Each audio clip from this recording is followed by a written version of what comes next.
how to manipulate them. As bad as they are, we can get around them.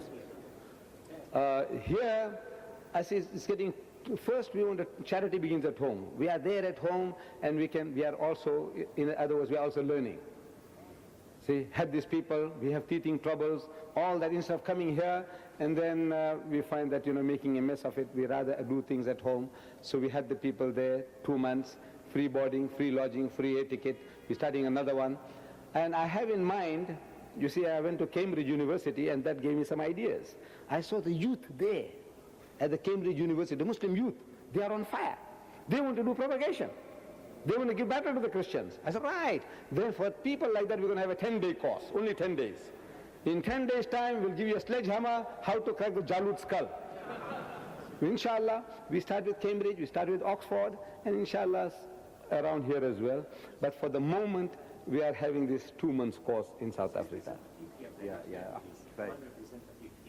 Inshallah, you make the application, you come and then you come back and teach. Yes, make the application, we will go through it. We want soldiers now. You see, people who had their days, retired gentlemen, this and now, as an ornament, you want to have this information, useless. We want the type of young men who can go and knock at people's doors. Because the Christians who are knocking at your doors are not DDs. They are not doctors of disease. They are not reverends. They are not bishops. They are ordinary people. See, they are worked up. We want ordinary young men who have the guts to go and knock at people's doors. That type of young men we want now. The first batch we had was all those degreed people. Now the degreed people, now we discuss, the mentality is different. They feel ashamed. They feel ashamed to go along and knock at people's doors. So now we are going for the younger generation, who we can set them on fire.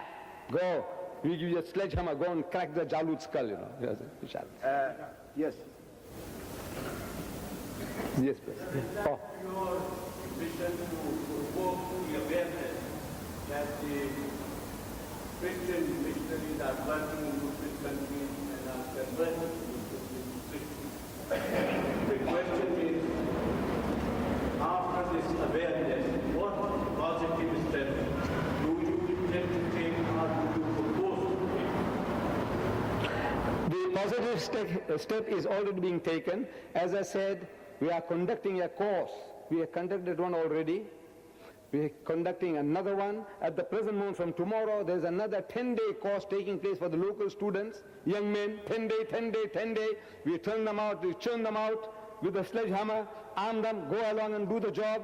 So we are working in that field, but the world is so vast and we need more manpower.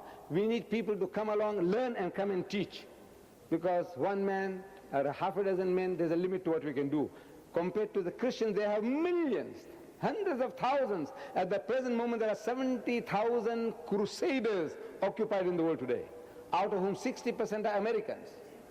See?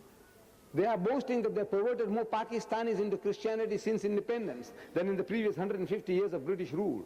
They are boasting they perverted more Bangladeshis into Christianity since independence than in the previous 150 years of British rule.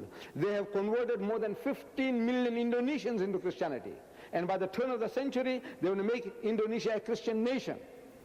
We know what's going on. But the Muslim, he is lax, relaxed. We are 1,000 million. In Pakistan, we are 100 million. I said, look, what is this number? 72 Christian units are working around Peshawar among the Mujahideen and the Muhajirin. 72 as against 6 Muslim units. They have perverted so many Mujahideen into Christianity. The Christians are boasting. It will be another subject once I come. I'll show you what is going on in the world. But for the moment, we need the younger generation to volunteer. Come, man, come. We give you free air ticket, which you never had in your life before, a thing like that. Free air ticket, free boarding, lodging, free tuition, free videotapes, all our tapes when you go back with all our videotapes, all free. Go and do something. We want to arm our people. Modern technology is so relevant today. Why can't we harness something like how these various people in America do? Money, yeah. Look, our people can't buy this for 5 pounds.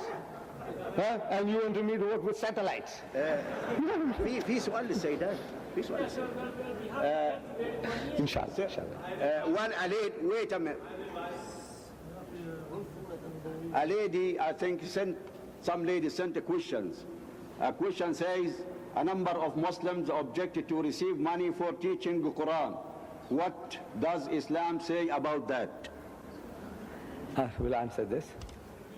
Let me read it again to absorb what our sister is really seeking. A number of Muslims object to receive money for teaching Quran. Oh, what does Islam say about it? What she's talking about is there are people that who are prepared to teach free of charge without taking any returns. I think if that is what it means, well, it's a person's business. You want to teach free, you can't force the person to accept money the person can afford. But if you say there are people, Muslims, who are saying that we can't give the Quran to non-Muslims, that's a different thing. There are Muslims who are objecting to us giving the Quran to non-Muslims. What do we do? Now that's a problem, because there are Muslims, see, who will discourage you. They won't do it themselves. And when you are giving to somebody, they object, they say you're going to go to hell for giving the Quran, because they quote the Quranic ayah, La yamassuhu illa al-mutahharun. So none shall touch it except those that are pure. And we know that they are not pure. Their personal hygiene, compared to ours, they are far off. What to do? What are we to do? I said, look, the example for that is those 5 letters our Nabi Karim sent out. Every letter began with the first verse of the Quran. Bismillahir Rahmanir Rahim. Right in the middle of that letter, another verse of the Quran. So, if it was haram to give to a non-Muslim, our Nabi did it. So, if Allah Bari Ta'ala is going to choke me up for what I'm doing, He'll have to choke up His Nabi as well. So, I'm in good company. I have nothing to worry about. And nor have you anything to worry about. Look, this is the example of our Nabi. He could ill afford what he gave, but he gave 2 ayahs. I said, if he had the Quran, he would have given the whole Quran to the whole world, if he could have afforded it. There is a question, it is not relevant to the lecture, but anyhow I will read it. Are organ transplants allowed in Islam? This is for our sheikhs to answer. Inshallah, one day when you have time, come and catch the sheikh, he will give you the appropriate answer. Right. I was arguing with a Christian today about Islam, Christianity. He said that there is no any paradise, no and nor hell. Please comment. These are the sick people called Jehovah's Witnesses. This is the sick people. What you have to do is, please get these books of mine. Whoever wrote this, books are free. Is the Bible God's word? What is His name? This will arm you to crack His skull. You don't start waiting and asking him to tell you, create problems for you. As soon as the man comes along, any Jehovah's Witness, get this book of mine. What the Bible is the Bible God's word? Open page 13. Easy to remember. Unlucky number for the Jehovah's Witness. Page 13. Show him. It's a page from his Awake magazine. Awake. They have a way of their own, the type of calligraphy that they use, the art. You show the Jehovah's Witness, is this yours? Is this yours? And he recognizes this is his. So you know it says 50,000 errors in the Bible. So what? He said, look, it says 50,000 errors in the Bible. Is it true? He said, where did you get it? I said, look, is this yours? He said, yes. This is 50. The guy will never knock on your door again. You don't have to start waiting for the fellow to come along with, heaven and hell. What's the use of proving heaven and hell? And the guy says, still, but you got no salvation.